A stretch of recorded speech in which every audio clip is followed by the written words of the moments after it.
कथा सुनो सुनो सिद्धार्थ कथा।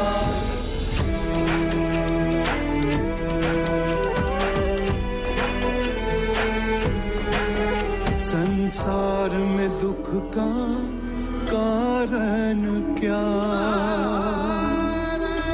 संताप शोक का निवारण क्या। संसार में दुख का कारण क्या, संताप शोक का निवारण क्या। इस खोज में सब कुछ त्याग दिया, हर वैभव से वैराग लिया। वो सृष्टि से संयुक्त हुए, सिद्धार्थ से गौतम बुद्ध हुए।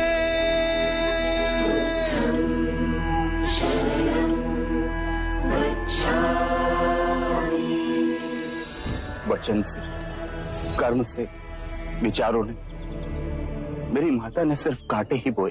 मैं अपनी माता के दुष्परिणामों को कैसे पलट सकता हूँ? सत्कर्म करो और अपने पुण्यों को माता पिता को समर्पित कर दो। जब तक हम सैनिक हैं, हम महाराज की आज्ञा का उल्लंघन नहीं कर सकते। ये देशद्रोह कहलाएगा। एक मार्ग है, यदि हम बुद्ध के अनुयायी बन जाएं, तो कोई हमें हिंसा के मार्ग पर जाने के लिए विवश नहीं करेगा। ये सही रहेगा।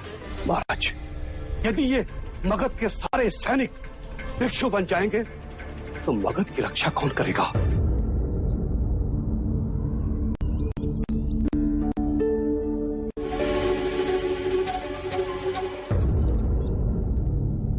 क्या हुआ केदार? तुम सहसा रुक क्यों गए? गुरुदेव, गांव में केदार, अब तुम एक भिक्षु हो, और भिक्षु हर विरोधाभास से ऊपर होता है। वो ये तय नहीं करता कि जो आ रहा है वो उसे स्वीकार्य है या नहीं। अभी तुम लोगों में रहकर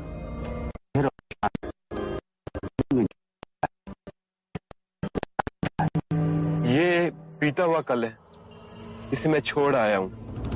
केदार, बीत गई वो बात गई। अब तुम्हारा पुनर्जन्म एक भिक्षु के रूप में हुआ है। भूतकाल से निर्भीक हो जाओ। अब तुम्हारा जीवन इस समय इसी दिशा में है। और केदार, भिक्षा हम सिर्फ पेट भरने के लिए नहीं मांगते, बल्कि साधारण लोगों के रूपांतरण का ये शुभ अवसर हमारे पास आता है। आओ।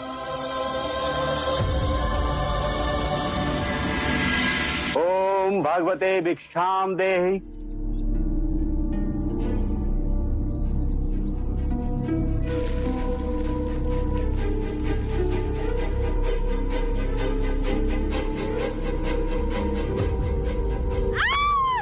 गहन ध्यान। क्या हुआ पुत्री?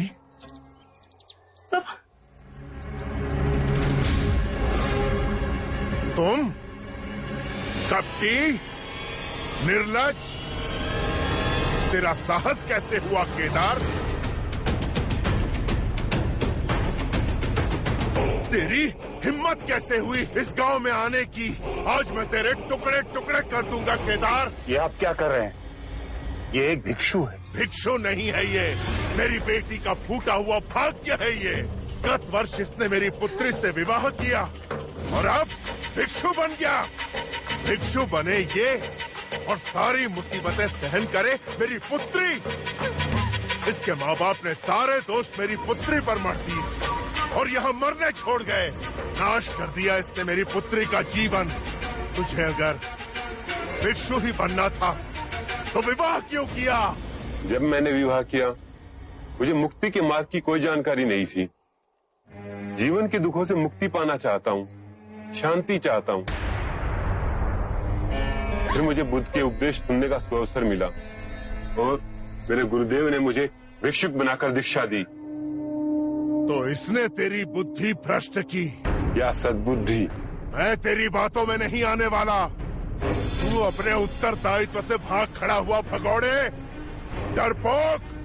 तुझे वो दुखदाई लगने लगी। संसार छोड़ा इसने, सुखों का त्याग किया इसने, मोह, माया, काम, क्रोध, इन सभी का परित्याग किया, और फिर भी आपको ये डरपोक लग रहा? और नहीं तो क्या? नहीं, ये साहसी है। संसार में चारों ओर फैले माया जाल को तोड़कर ये मुक्ति की ओर बढ़ा। इसके लिए बहुत शक्ति की आवश्यकता होती है, हर किसी के बस की बात नहीं है। आप अपने क्रोध को शांत कीजिए और विचारिए, यदि ये आपकी पुत्री के साथ रहता तो उसे हमेशा दुख ही देता। कम से कम आपकी पुत्री को उन दुखों से तो मुक्ति मिली। ये सब उल्टी सीधी बातें तुमने इसे सिखाई है। नहीं छोड़ूंगा तुम्हें। अरे ये क्या कर रहे हैं? ये मोगलाना है। इनकी वाणी से कितने बड़े भूले भटकों को राह मिली है। कृपा कर आप जाइए यहाँ से। मेरी पुत्री का संसार उजाड़ने वाले, तू भी इस संसार में नहीं रहेगा।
लाइए बुद्ध, आप हर दिन भिक्षाटन करने जाते हैं, हर दिन उपदेश देते हैं।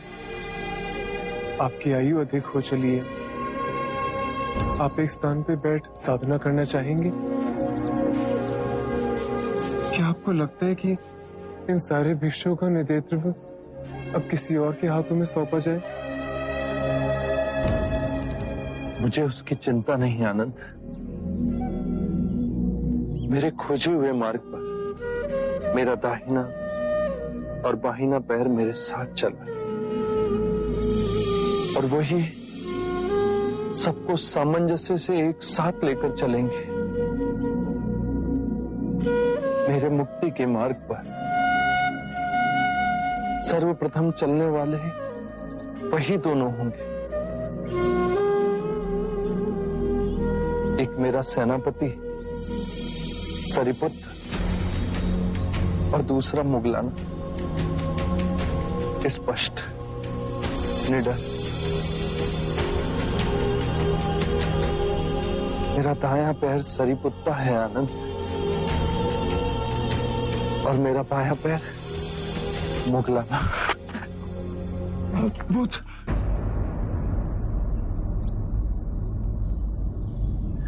आराम से बुद्ध।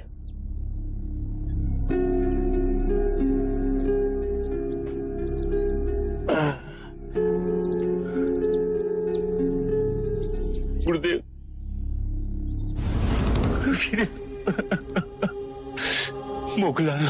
मोगलाना हमारे बीच में नहीं रहे गुरुदेव।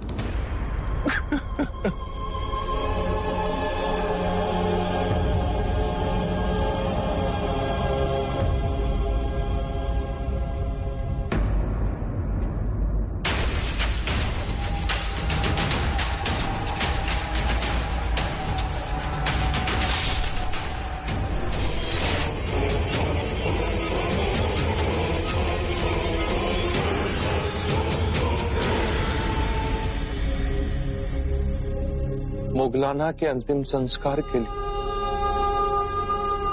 मैं चाहूंगा।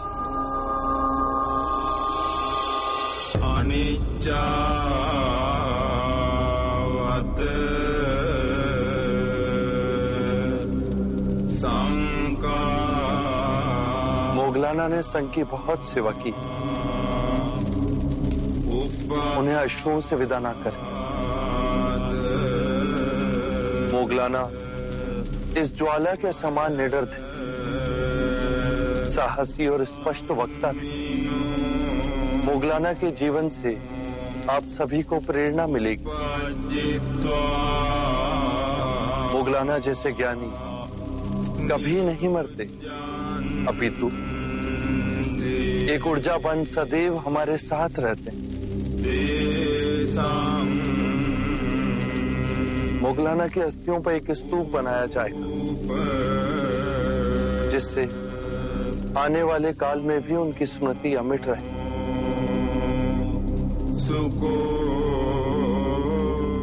मैंने एक निर्णय लिया है। आज से ठीक 3 माह पश्चात मैं महापरि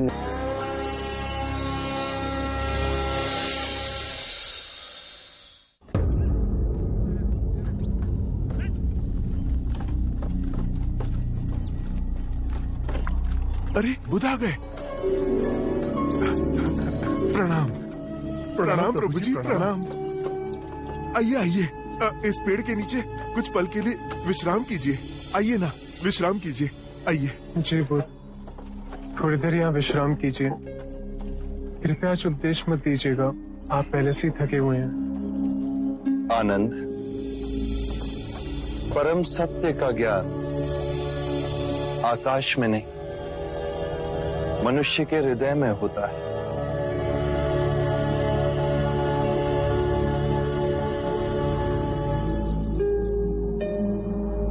क्या आप सभी पंचशील का पालन करते हैं? हाँ।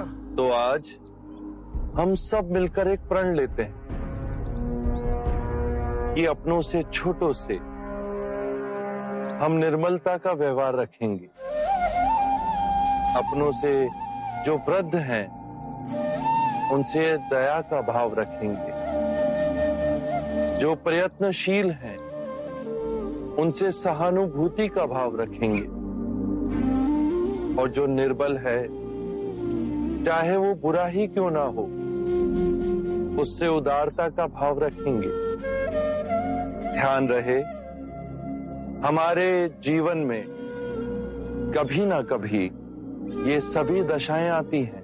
प्रभु, कभी कभी हम ना चाहते हुए भी नीच व्यवहार और प्रवृत्ति में वापस गिर जाते हैं। यदि ये भाव आपके अंतर में आया और फिर भी आप नीच प्रवृत्तियों में गिरे, तो स्वयं ही संभल जाएंगे।